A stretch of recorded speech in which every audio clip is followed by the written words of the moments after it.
nii, Keiti, et varsti lendad siis USA-sse. Et millised tunded sind valdavad 1 kuu enne lendu? Ootusärevus on väga suur. Eks ma ikka iga päev tegelikult mõtlen juba ette, mis saama hakkab, mis täpselt ja kuidas ja ei jõua ära oodata. Mitmel võistlusel sa USA-s plaanid osaleda? Vot esialgu oli see arv 16, aga nüüd on mõned juurde tulnud, ehk siis isegi üle 16. Kas sa plaanid teha ka mingisuguseid videokokkuvõtteid näiteks meile eestlastele siin, kes ootavad ja kaasa elavad? Jaa, kindlasti. Et seda on nagu pere poolt juba küsitud, sõprade poolt küsitud, et seda peab kindlasti tegema. Millised on su ootused kõige esimesel USA võistlusel? Ootused. Ootan väga, et saaks soojas kliimas mängida, et ei oleks libe, ei oleks lund, et saaks neid nii-öelda oma kehast maksimum drive võtta ja lihtsalt ootaks, et ma naudiks seda, mida ma seal teen ja et ma ei läheks liialt krampi ja saaks nagu hea emotsiooniga selle võistluse ära mängida. Come on, mida? Anna kuus. Küsi too.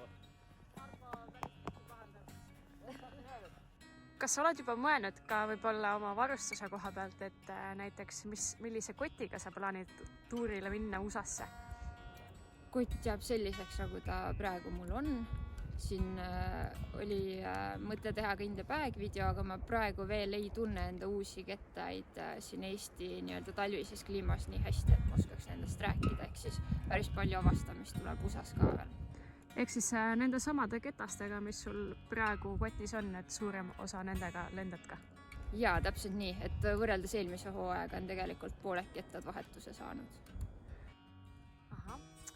Kas sa hetkel oskad mulle näiteks ka öelda, mis on sinu kotis siis kõige ülestabiilsem ketas ja kõige alastabiilsem ketas?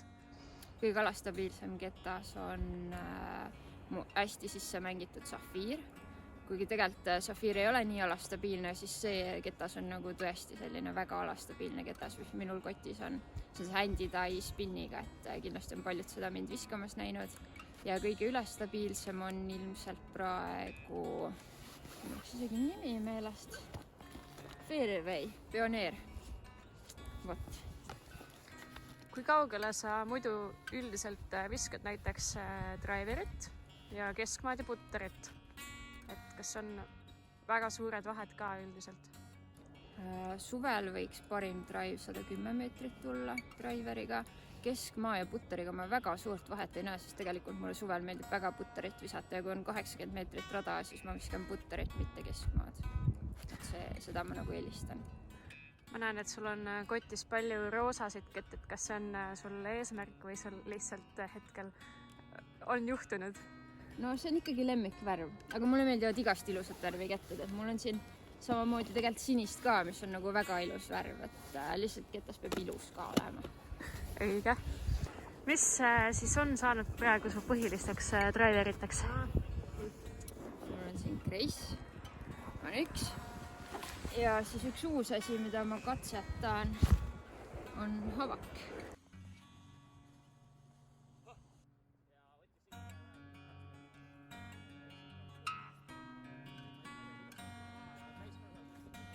Sa viskad palju ka seda uut Grand Trusti keskmaana. Milliseid viskeid sulle sellega meeldib teha? See on mul päris uus, ehk siis praegu ta on minu jaoks päris stabiilne ketas, et kui ma ta haiserist teele panen, lendab sirgelt ja on kindla lõpufeidiga. Et mina enda jaoks vahetasin ta siis verdikti vastu. Mida sa pead enda juures kõige tugevamaks küljeks? Mis võiks olla eelis sinul teiste ees? Mängus ma arvan tunnelite tabamine ja just siuksed sirged putteriga visked. Ja sa teed need putteriga just, jah? Jah, kui on distantsiliselt nagu siuke kuni 80 meetrit läheb putteriga. Ja mis see putter võiks olla? Merci või pure.